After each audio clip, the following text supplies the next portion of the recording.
When I catch them, they're in my Facebook. They were acting as other people.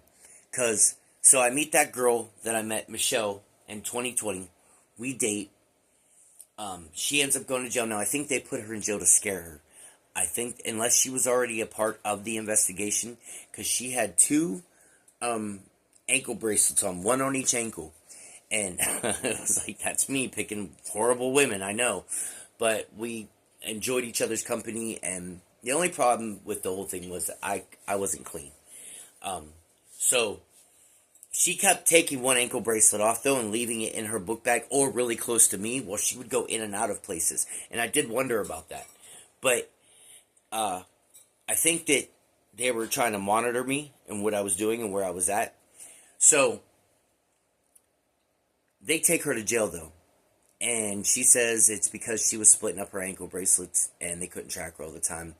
And I used to tell her, don't take both of them off, leave them on, because you're gonna get in trouble. So, but when I met her, what I didn't know was she was already in an investigation where somebody had given somebody fentanyl and that person passed away, and she said that she was with that person and knew that they gave that person the fentanyl that killed them. And we'll get to that later. So, while I'm with her, she supposedly gets death threats from the jail that the person was at, and somebody else, I guess, was sending death threats, and they came to warn her about it. I was there, but I didn't see them. I didn't talk to the detectives. She went upstairs to talk to them. So, when she goes to jail for 30 days, I am at her house, taking care of her bills. I paid all her utilities. I paid her rent, which was like $800. And I took money to the jail for her every day. That's a huge part of this too, because I lost all that money while the whole time they were trying to set me up. And then she gets out. When she gets out of jail, within 2-3 days of her being out of jail, she didn't want to see me no more. But at the same time, she's supposedly pregnant to me. And she says, I don't want to be with you, I don't want to be around you. So I'm at my dad's house in Sharon, and at the same time that happens is when the investigation went full blown. So I'm saying I need to go somewhere one day, and that's how I knew the phones were tapped, because this was the setup. I said I had to go somewhere one day. I go over, after saying out loud where I was going, the taxi company I was going to use all of a sudden didn't want to, was always busy when we called them. All the time, when before that, they always were right there to pick me up. But all of a sudden, they're busy now, and I can't use them. So I say I'm going to the store, pick up some money, go to where I got to go. When I get over to that store to get the money, there is a taxi driver sitting outside of that store with a newspaper wide open. And he's just, it was a setup, complete setup. And I was like, you busy right now? And he's like, who, me? Why, what do you got in mind? And I asked him, can he take me somewhere? And he's like, yeah. And I said, all right, I'll go get the money, I'll meet you right back out here. No, actually, why don't you meet me at your house? It was all set up. But it was all under false shit, too. So what they were trying to use was the house, saying it was a drug house when it wasn't. It was, but not because we were dealing out of it, because drugs were getting dropped off there for us, for the user. And they knew that. They knew that. But what they did is, after so many times of coming in, they had that taxi guy coming to meet at my house to pick up drugs. He used to give me drugs, though, too. I mean, he did some shady shit. But, he says the last time he wants me to be his main dealer. And red flags are just going off immediately. And I'm like, oh, yeah, sure, yeah. But I go in the house, I get on Facebook, where all there, as soon as I would walk in my house, a certain person, Angie, would always communicate with me immediately when I'd walk in the house. Hey, what are you doing? What are you up to? And I'd say nothing, and then I'd get no response back. They were just trying to locate me. And then Michelle and John, they would all be talking to me at the same time. Well, I get on Facebook and I say how I think that they're rats and snitches and how I think they're trying to set me up. At the same time I do that, all three of them on Messenger drop at the same exact time. Doop, doop, doop. And I'm like, oh shit, I'm right. None of them argued with me. None of them came at me with, you're on drugs, you're high, why would you think that, and or say that. None of them said any of that. They disappeared immediately because I scared the living daylights out of them with that. I laugh about it every time now because I remember it and how it happened, and I knew that I scared them. Just like when I started making videos and sending them to myself in my email, they never expected that, and they would spam my Google with like thousands of things at the same time. Now,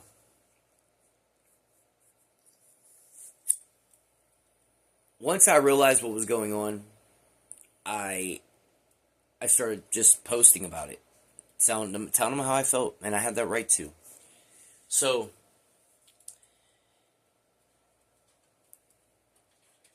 they literally, just because they hated me and wanted me gone, and only her and her family. But since of the marriage and what that brought into her life with law enforcement and her brother being in law enforcement, they all decided that they were going to create this life around me. It was a conspiracy to take me out. And in the end, they tried to unalive me, but instead someone else died. And it was supposed to be me. And that's the cold hard truth. That is a fact right there, what happened there. So, while the investigation's still going on, or unless they had to drop it at this point because of me talking on Facebook about it, 5 months go by and an overdose call goes out from my house. I find a friend of mine overdosed, and when we call 911 through my dad's phone, when I called out the names on Facebook, I said 2 names specifically, Debbie and her sidekick. And them were the only 2 people that showed up when that 911 call went out. Nobody else. They were probation officers too. They weren't even cops or nothing. They were probation. That's how I knew that her sidekick must have been the FBI. So when that call goes out, just like when the call went for me to try to call an attorney about my phone being hacked by my mother a year prior to this, they wouldn't let that call go through either. And I'm trying to get a hold of the state Ohio Attorney General to talk about my mom's murder case, and they wouldn't let me get through to anybody. All of this, which is illegal. And maybe they're going to say it's not because I was in the middle of an investigation, but the investigation was fucking false. So, they moved a biker club into town, made up of informants and agents, and tried to get my so-called dad to join up with that, so that they could make it look like that we were a biker club too. Because in 2016, he posted online that he was starting a biker club, and made me his vice president. All of it was just a lie, though. None of it was happening. He is a crackhead with a broke-down motorcycle. He never was able to. He couldn't hold a bike club if he wanted to. But since he posted that online, they were using that as a means of saying that I was in a gang. Again, back from the Insane Clown Posse thing. They're trying to label me as in a gang and a gang member. Now I'm the vice president of a gang, so to speak. So if they can make the house look like a drug house, then it would make it substantial. Then they have all these documents that they put in my Microsoft Drive, in my email that they were using, that they created on their own. They made up that. They made that whole thing. I had nothing to do with any of that. But they show that to a judge and say, hey, this is who he is. And we caught him with this. And that's why when I seen that judge and he asked if I remembered him, and I said, no, not necessarily. I did. And I knew he was a judge that was an attorney in a case of mine back in 2004 where it was proven that I was nowhere around. I had nothing to do with it. And someone else got charges on them. So he was a court-appointed attorney to me at the time. But then he's a judge now. He should have never taken that case. That's a conflict of interest. But since they figured it'd be a done case and I would never catch it before it was too late, they figured they'd go about it the way they did. And they just did it. All of it being illegal. Conflict of interest out the ass. So, now,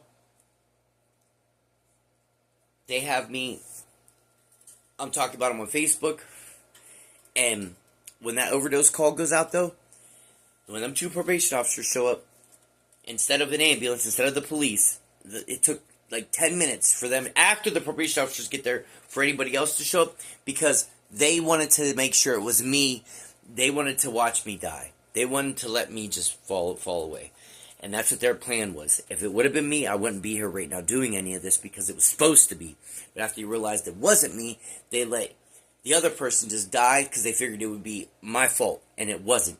And they hate that. But it's the truth. It's the cold, hard truth to all of this. Is they Attempted murder and murder is what they have. 10 minutes.